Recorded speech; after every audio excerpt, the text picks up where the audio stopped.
Well, welcome one and all. Welcome to the AUSCERT2025 conference. It is time to evolve and thrive. My name's Adam Spencer, and once again I'm thrilled to be your MC for Australia's preeminent gathering of cyber sleuths and hacking heroes, the thin, nerdy blue line that keeps us all from ransomware peril and spinning pizza wheels of death. Who is joining us? Show of hands if you're joining the AUSCERT community for the first time here at conference. How about a big round of applause for all the newbies?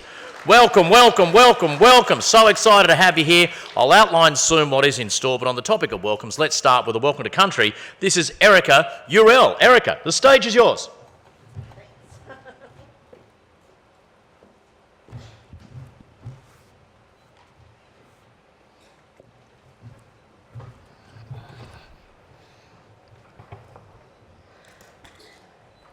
Let him get his breath.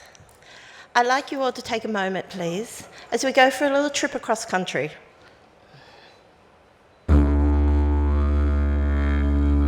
It starts in the morning, where Gagagru, the kookaburra, brings the sun up.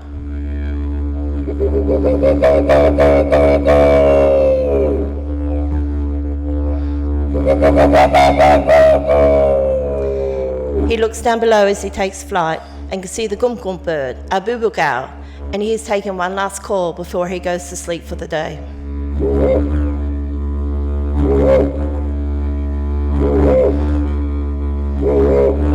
The kookaburra continues his flight, and he looks down below and can see a mother moonie, our kangaroo, hopping very fast.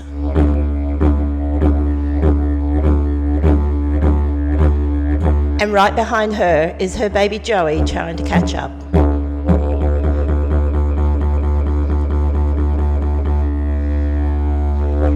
They look down and can see the mob, and with that mob is a very cranky emu.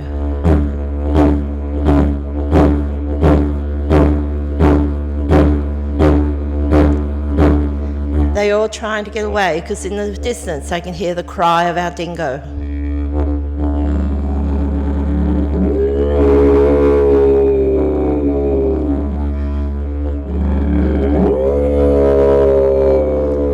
He continues his flight and looks down and can see the crow looking for a tasty morsel.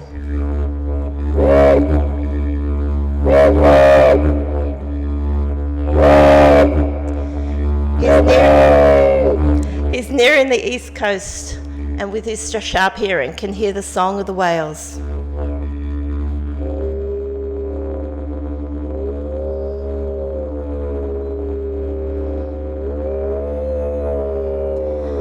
He must return home because it's coming to the end of the day, and he must set the sun with one last call.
Sophia just sang a song, one she composed herself, and it's in the Yugambeh language, and is of the sun as it follows as it goes across the sky here on the Gold Coast.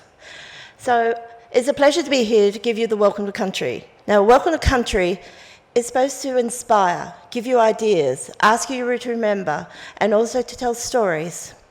So Jingaroo everyone, Nani Nala Erica. My name is Erica, and along with Sophia, we are We're traditional custodians, from the families of the Yugambeh. The Yugambeh is from the Logan River out to our scenic rim, down to the Tweed River, and bordered by the Kubel, beautiful Pacific Ocean.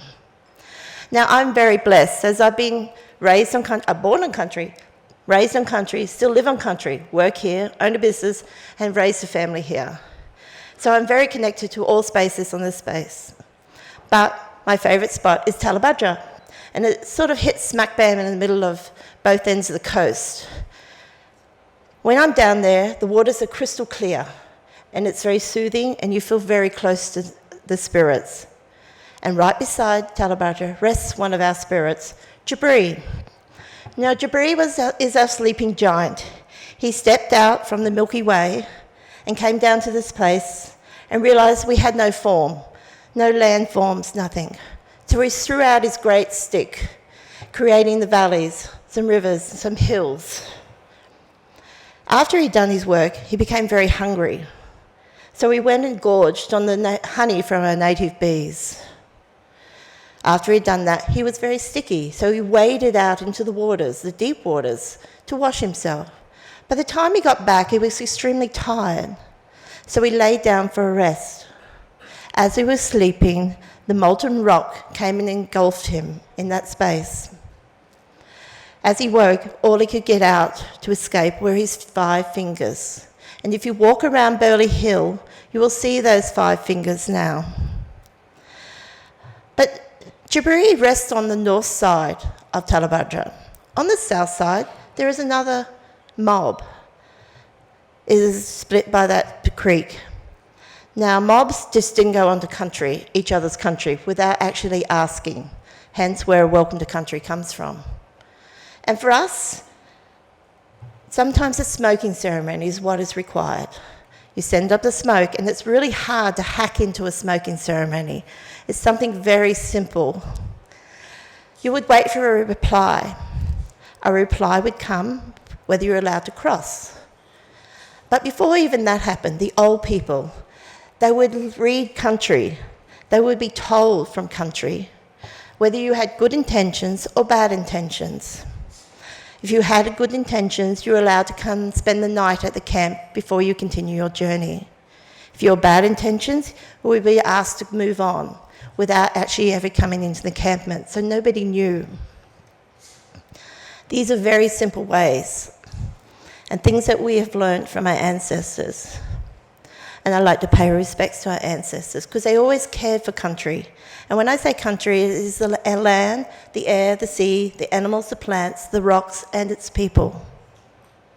I'd like to pay respects to all your ancestors because they have allowed you to be here today. Now, ancestors have forged a path for us to travel. It's a path filled with values, wisdom, and knowledge. But it's also a path that contains our hopes, our dreams, and our stories. That path is now for our younger generation. And this year, with Reconciliation next week, which is about the legacy of our ancestors and the path and the stories and the knowledge they have passed on, and NAIDOC later on in the year in July, focuses on our next generation. We need to inspire our young generations, our next leaders. Now, Sophia is a good example of that.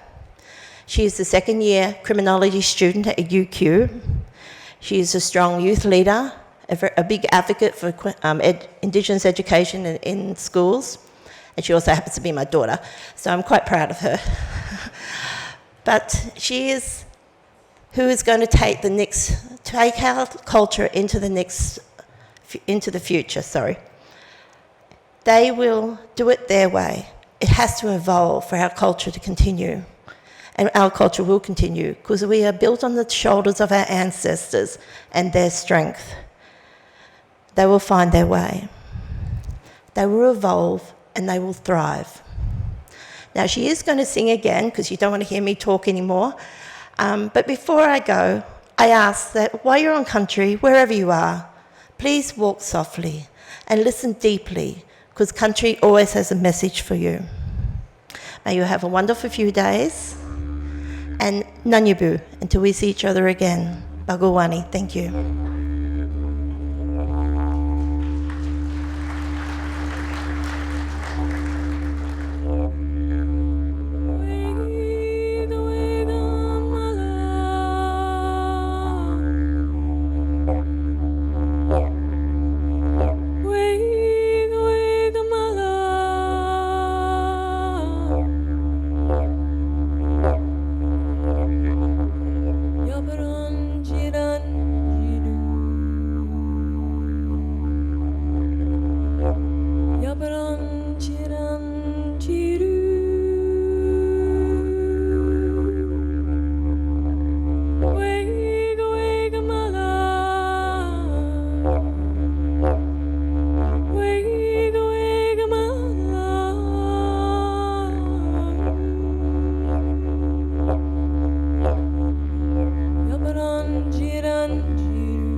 Taylor's told. Bagawani, thank you.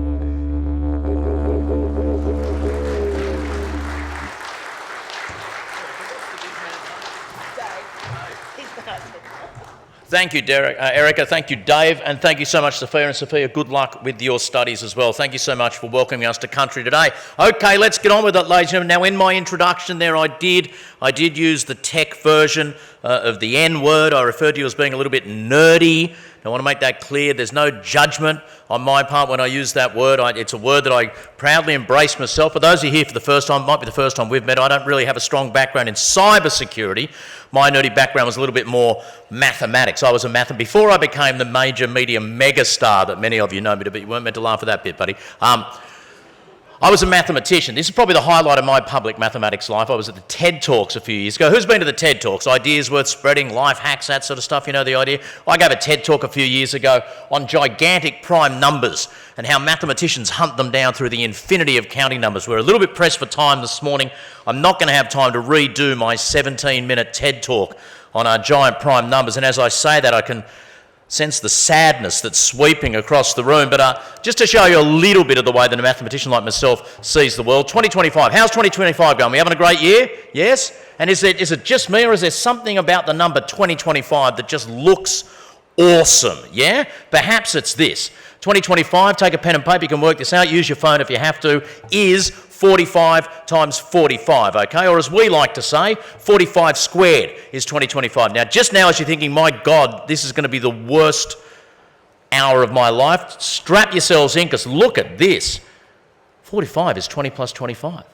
So 20 plus 25 squared is 2025, okay? Now, that fills me with an almost sexual excitement, okay?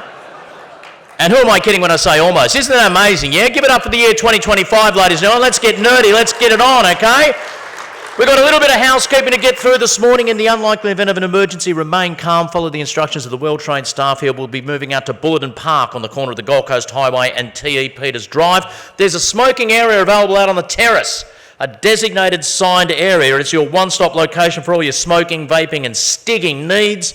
Whether you've got legal cigarettes from a local service station or some illegal under-the-counter out-the-back leaf you've purchased from one of the 36,527 tobacco shops that have sprung up in your local area over the last couple of years, knock yourself out on the outside terrace. The toilet's located just outside here in the events gallery. Discounted parking passes can be collected from the registration desk. That'll reduce your parking from $10 to $10 a day, $20 for Friday. As always at AUSCERT, we've got free hotel Wi-Fi here in Star. If you'd like to use the free hotel Wi-Fi, take your credit card straight to the registration desk. We'll save you the trouble. We'll ring North Korea and read your credit card details out over the phone. so you won't have to worry about when you're going to be compromised. That was meant to be topical material, Adam. Let's move on. But on the back of your badge, you should see on the back of your badge there is actually Wi-Fi details. That is not free hotel Wi-Fi. That is the AUSCERT dedicated, safe, secure connection if you want to use that Wi-Fi on the back of your badges. You should have downloaded the mobile app by now. Again, details on the back of your badge. That's the way you ask presenter questions during sessions that take questions. That's the way you check in at the booth and go for the running for some of our fantastic prizes. Details of the app on the back of your badge. Any trouble, see the Rego desk. The Rego desk is also where you get your conference badge and T-shirt. There's lots of other conference goodies too. Make sure you visit the Lego booth and get your Lego kit. There's a lock-picking kit as well, and the lock-picking village, one of the highlights of the exhibition arena every year. The gala dinner's on tonight. The theme is Jurassic Park. If you can no longer attend the gala dinner, please let us know, because it's a sold-out event. We have a waiting list. If you would like to go to the registration desk. We'll put you on the waiting list. We'll see what we can do. And don't forget to check out the many mental health initiatives we run here at AUSCERT. I'm really proud to say that I've been a part of AUSCERT for the last few years, when we've led the way on getting the agenda on mental health for cyber professionals. We know it's not easy working in a gig where you are always on, always in full mode, where there's such an asymmetry between your almost constant but invisible success against the incredibly rare but high-profile and highly visible moments of failure. You're under-resourced, overworked, you're surrounded by dullards in your workplace, so when you ask, have you turned it off and turned it back on again, say, sorry, I don't even know how to turn the fucking thing off in the first place. It can all build up. But once again, we're happy to announce AUSCERT counselling sessions available with the wonderful Dr. Carla. She's been here for the last few years, for the 4th year running. One-on-one sessions you can book to speak with Carla about achieving your goals, reducing anxiety, improving health, mental well-being, and all sorts of things. So go to the registration desk, grab a post-it note, and book in for a completely anonymous session with Dr. Carla over the next couple of days if you'd like. And maybe you just need to cuddle a puppy.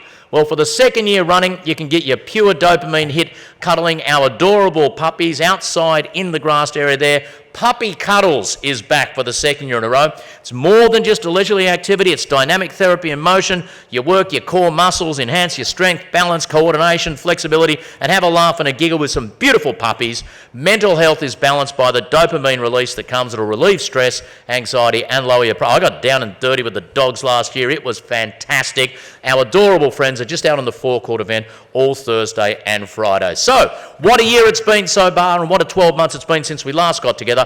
Let's review what's going down in the world of AUSCERT and the world of cyber. Please welcome to the stage AUSCERT Director David Stockdale and AUSCERT's General Manager Ivano Bongiovanni. Please, David and Ivano, the stage is yours. Thank you, Adam. Thanks very much, Adam, and thank you to Erica for that wonderful welcome to country. Really, very moving. Thank you. Okay, so what is happening? Ben, have we got the photo? So I arrived here on Monday. I'll just go to the slides. And I had this in my room. Okay, so you know our theme. This is a diorama of chocolate. Now, I think that's me at the front. It's the fat one, because I did eat all the chocolate. I've got a feeling that might be Adam Spencer at the back. There's 2 of the dinosaurs of this event. So, I don't know, Adam, is it you? But realistically, let's go back to the beginning of my slides. And really, before I get going, we can get rid of that picture. I'm going to talk about what our theme is in a minute. But what I really want to say, first of all, thank you to Erica. But on behalf of AUSCERT and the University of Queensland, I would like to acknowledge the traditional owners of the lands on which we meet today. We pay our respect to their respects to their ancestors and their descendants, who continue cultural and spiritual connections to country. And we recognise their valuable contributions to Australian and global society. And I think that was demonstrated really in that welcome. So thank you. But seriously, so Monday arrived, got the lovely chocolate dinosaurs, and a little bit more of that at the moment. But why the theme? What's the theme about? So we get together on a twice-a-week basis. I don't make all the meetings for the team. And we started to knock around the ideas of what the theme should be. And we started with something like evolve and die. Well, that was bloody depressing, wasn't it? So we thought, no, let's not do evolve and die. And we went through a few other options. And eventually we got to evolve and thrive. And the other thing is, once we had that, there was a comment by Megan. Megan is actually one of Beck's team and one of the people who organised this. And Megan says, we've got to have dinosaurs. So hence, we've got dinosaurs. And that's all it is, but it's the evolve and thrive bit that's the important piece. So AUSCERT is 32 years old now. And we are definitely in that process of evolving to try and ensure that we thrive. But I'm going to leave some of that to Ivano to talk about. Let's get interactive. And don't worry, we're all cyber people. I'm not going to do anything embarrassing here. And I know Adam's already asked the question about how many people are new. But can those people who are new here for the first time, please raise your hands? And there's a massive amount. I suppose that asks the question is, why don't other people come back? Because we get so many new people, but that's really good. Can you ask you, how many people are 32 years or younger? Can you put your hands up?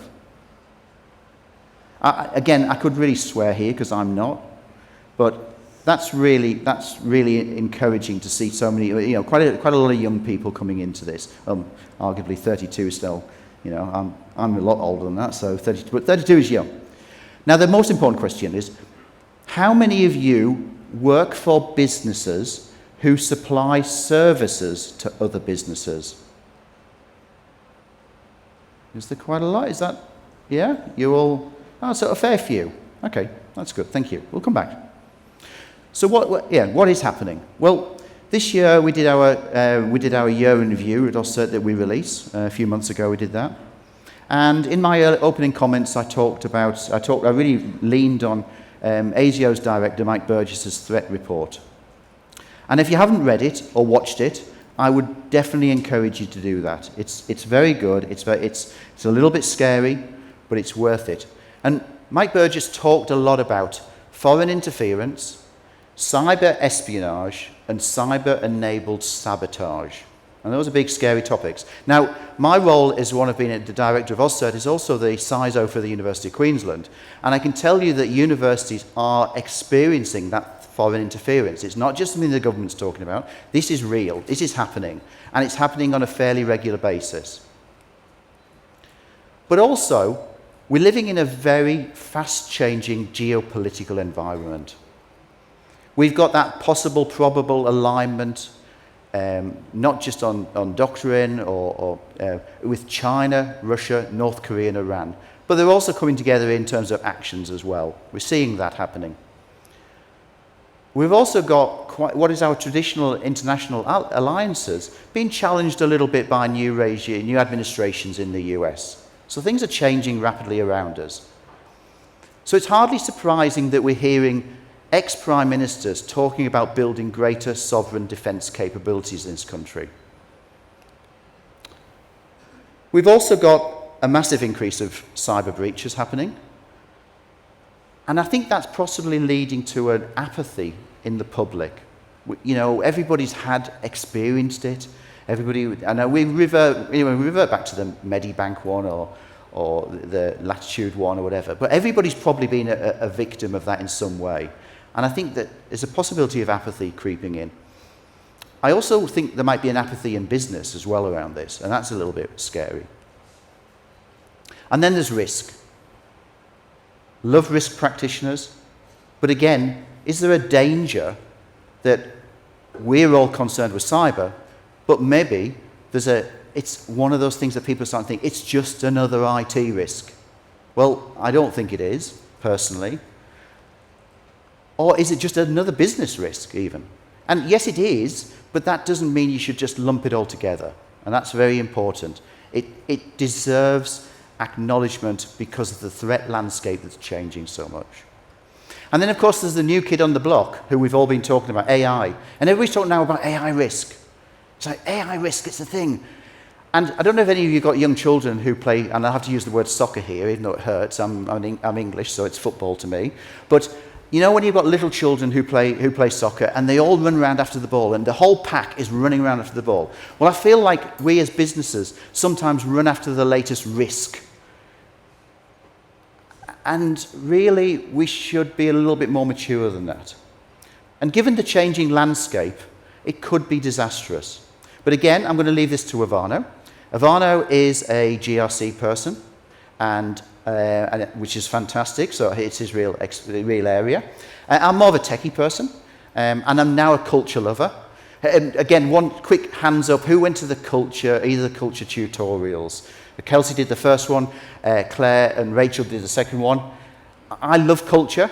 I think it's the way. It's one of the great ways forward. I think we can, getting people to understand it, understand the problems is really good.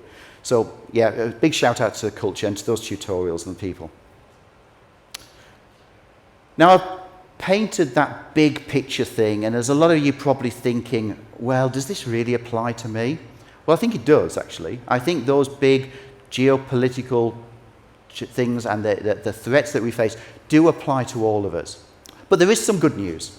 A couple of weeks ago, I went down to Melbourne. I went to the Department of Home Affairs Security of Critical Infrastructure Conference, and it was really heartening to see how, with government collaboration and industry collaboration, we're really trying to address that risk to Australia and make Australia more resilient. And it was a really heartening conference, because I've been to a couple of events beforehand, and I came away quite depressed at times. And it's easy to do that in here, which is why the mental health thing is very important. But now, some of you might disagree that either it's not going fast enough or the government and industry is not necessarily doing that great a job. But tomorrow we're going to be honoured with having Lieutenant General Michelle McGuinness from the NOx with us as our morning keynote speaker. And tomorrow, maybe you can ask her and see what her responses are. But I'm actually very positive about that. But why does this matter to us in here? AUSCERT has traditionally probably been, it's often a very technical conference. It's brought in things like risk and culture and things like that into it more recently. But why does this matter to this group of people and all of us? Well, some of you will work for organisations that fall under Critical Infrastructure Act. But many of you will be involved in that increasingly scrutinised supply chain to the SOCI regulated entities. So there automatically you have to be thinking about these things. How could we being attacked actually affect people we're supplying? And how can we not just protect ourselves, but protect the greater ecosystem? So you're probably, if you're a smaller supplier of service, you're probably getting lots of questionnaires to fill in about what your security posture is, and we're going to see a lot more of that. But you really need to be thinking a little bit broader. But all of you, whether you're in the supply chain or you're outside the supply chain, whatever you do, you all have a part to play in building that sovereign capability that protects Australia. Every one of us. So whether you I can't get my teeth around that. Whether you are cyber professionals, your vendors, ecosystem builders, or dinosaurs like me, as Charles Darwin noted, it's not the strongest of the species that survive, nor the most intelligent, but the one that is most adaptable to change. Thank you. Ivano.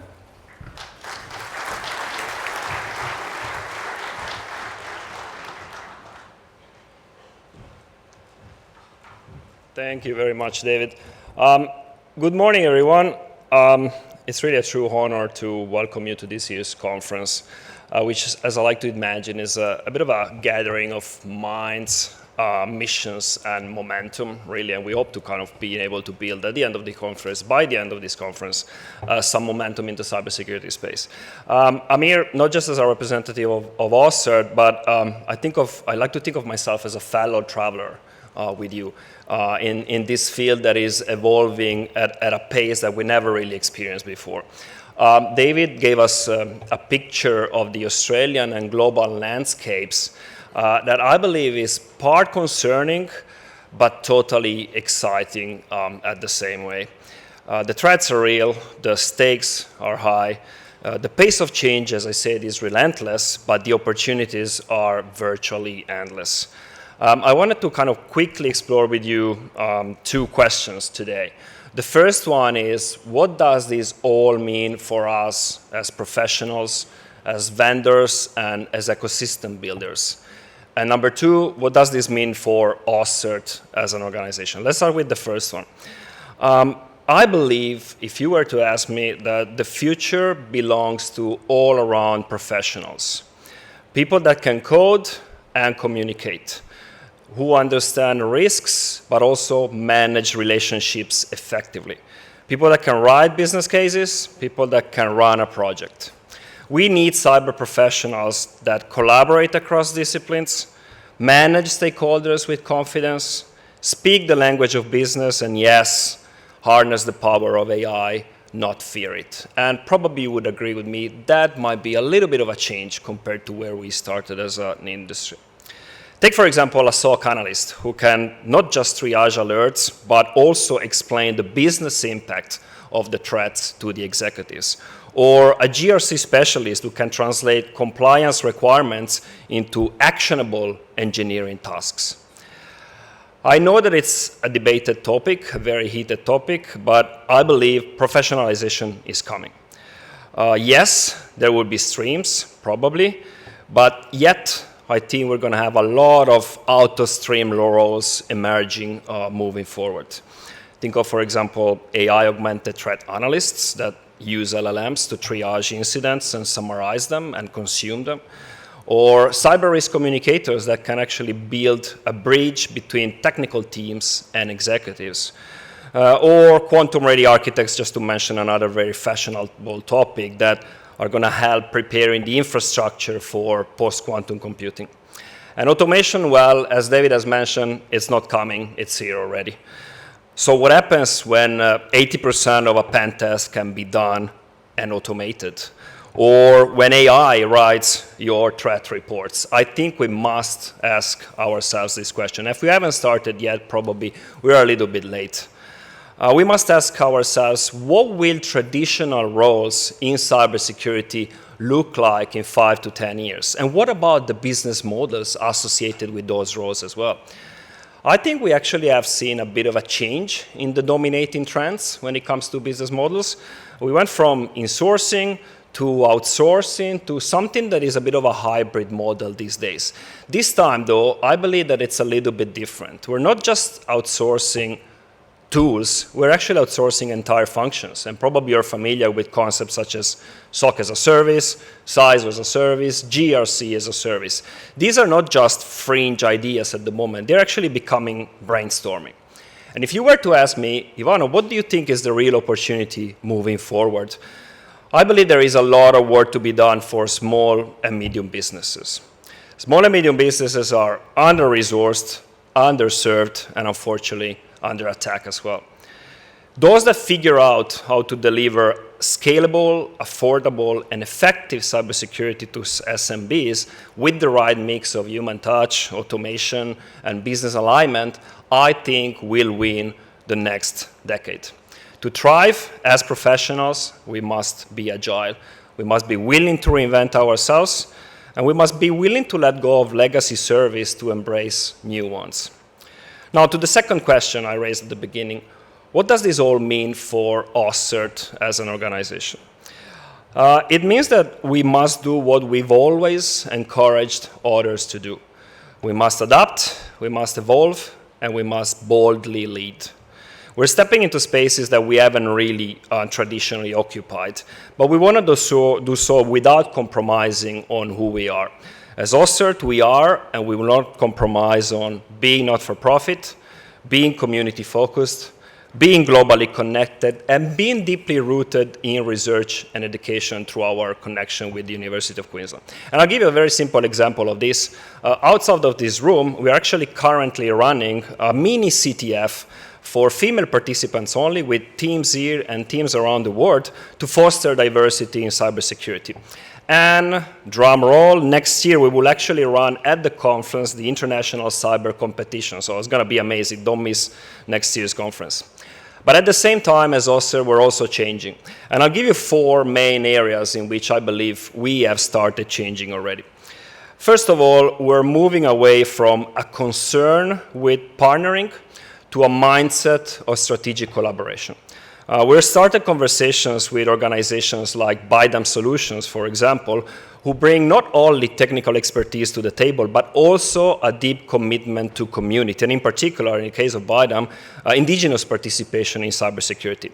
Obviously, as AUSCERT, these partnerships challenge us to think differently, and I firmly believe that's a good thing. Number two, we're moving away from that's how we've always done things into a culture of pervasive innovation. We are asking ourselves some big, bold questions. What are the big problems in cybersecurity that need rethinking? That's why we're launching initiatives along the lines of the future of cybersecurity's domains.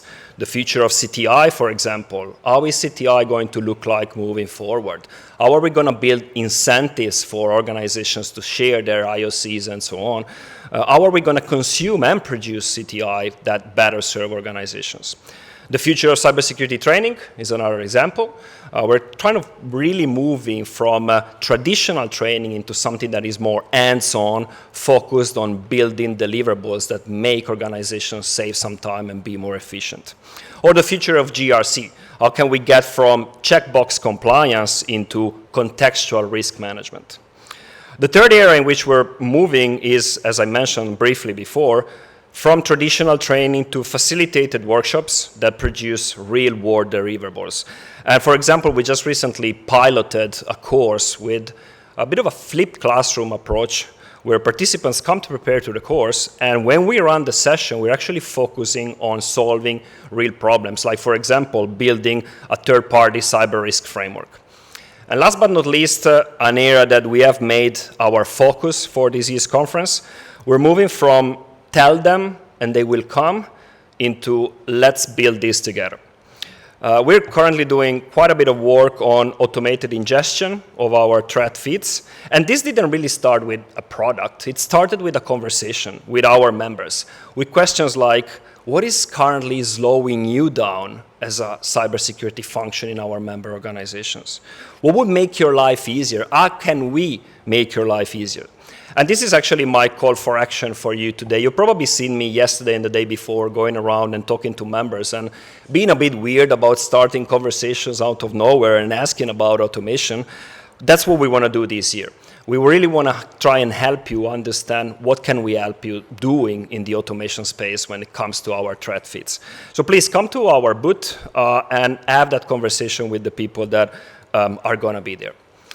And I'm going to leave you with one final closing remark before we move on with the agenda today. I believe we are at a crossroad. I believe that the choices that we're going to make in the next few years as professionals, as vendors, and as ecosystem builders, which is really a concept I like a lot, those choices will define the next area of cybersecurity.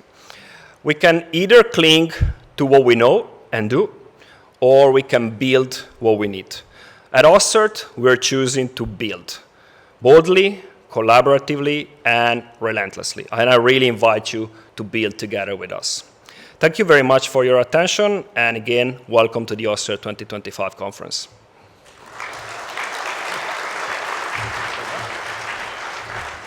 Thank you, Ivano. Thank you, David. How awesome is it to see so many people 32 and younger here in the audience, yeah? The whippersnappers, the young punks, look at them, hey?